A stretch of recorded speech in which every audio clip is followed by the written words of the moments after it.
This is what we're called performance coatings. We do industrial coatings. We do anything from a pin top to a set of railings to the Armatron at the new stadium.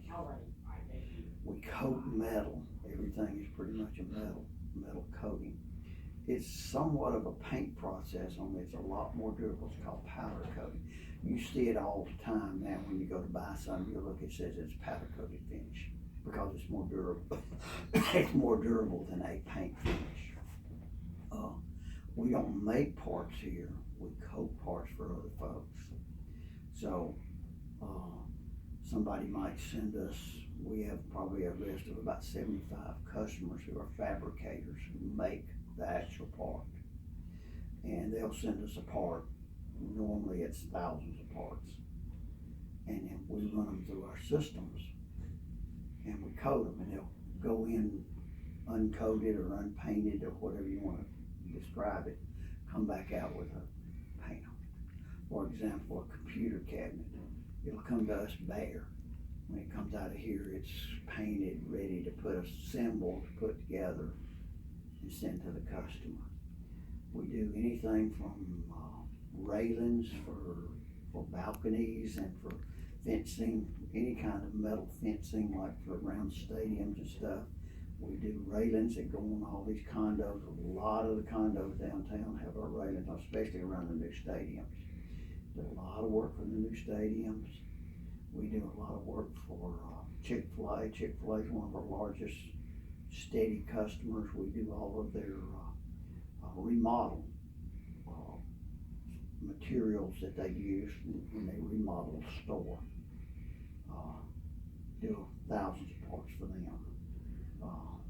We do a lot of medical stuff, not as much medical as you used to. All these computer, now you know, you go to the doctor and they've got a computer sitting in the room there with a stand that's got articulating arms, all that stuff on it. All that stuff we do for a number of different companies. We do 3D printer material for a company in South Carolina that makes 3D printers. We do a lot of work for them.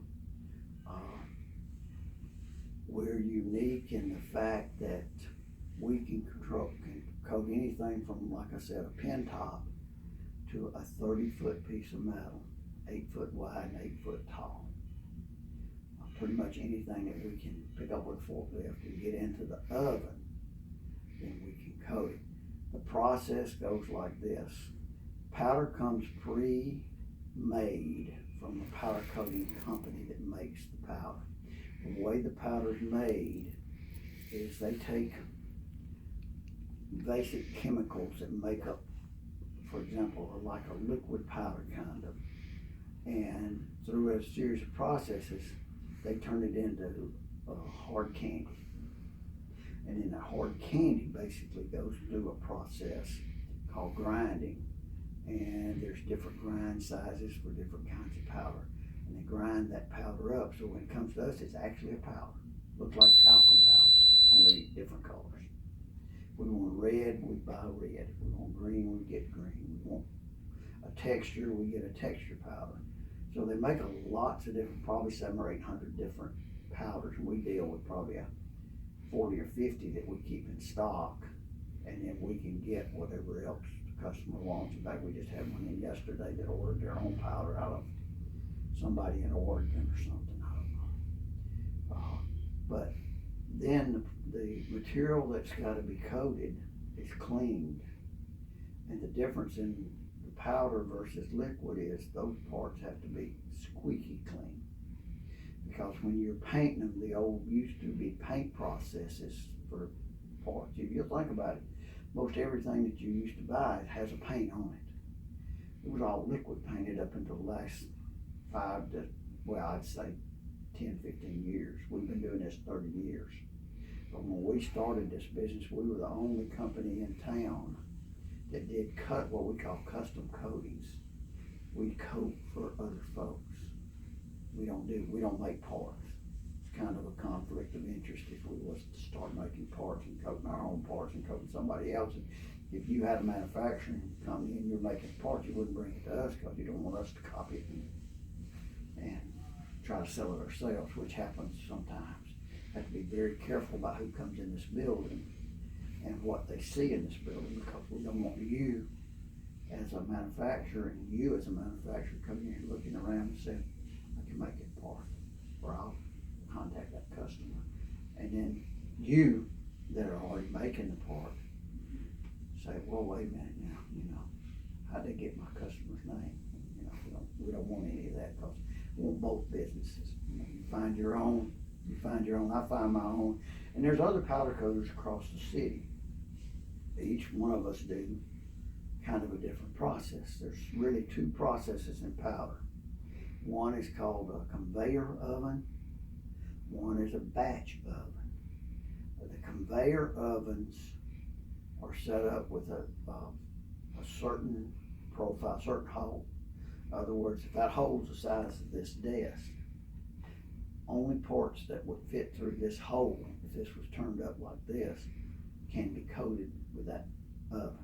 Batch oven can coat anything you cram in it. So we've elected to be a little different than some powder coaters, most of the powder coaters actually. We call them rack and hang. When they don't do nothing, they pick something out of a box and stick it on one end and throw it in a box on the other end. We take apart and whatever has to be done to it. Some of them has to be masked. You might, for example, if you were doing this right here, they may want the top of this mask off. So we'd have to mask that off before we process it. There may be some machine parts in here that needs to be masked off. We also package it, get it ready for shipment. Sometimes we put it together. Just depends on what customer wants. But we do big parts like railings. We'll do a 30-foot rail that goes in one of these stadiums or condos or something that goes around the park. We'll do hundreds and hundreds and hundreds of feet of that stuff. And then we also do small parts that go in all kinds of different things. Just we never know exactly what it is. But we do it for various manufacturers. You might make a whole line of medical parts. You might make a whole line of computer parts. You might make a whole line of residential parts, we could call it. So it doesn't matter to us what it is, as long as we can get it in the oven and get it coated satisfactorily. Some things you can't coat because there's just built-in problems with the part itself that I can't do a good job of coating. Coating has some various things about it. One thing they call Faraday effect. It's hard to get into. If you have a piece of metal that looks like this, it's hard to get it in this area right here, because the way powder works, it's got a charge. It comes out of a gun. I'll show you all this. It comes out of a gun that puts a charge on the powder. That makes the powder adhere to the part. I can reach up and rub it off, but as long as I leave it alone, it'll stay on that part from the electromagnetic process. But because of that, when you got something like this says I want it and this says I want it, it won't go in there. No, I ain't going in there, And so there's some parts you can't coat, but basically that's what we do here.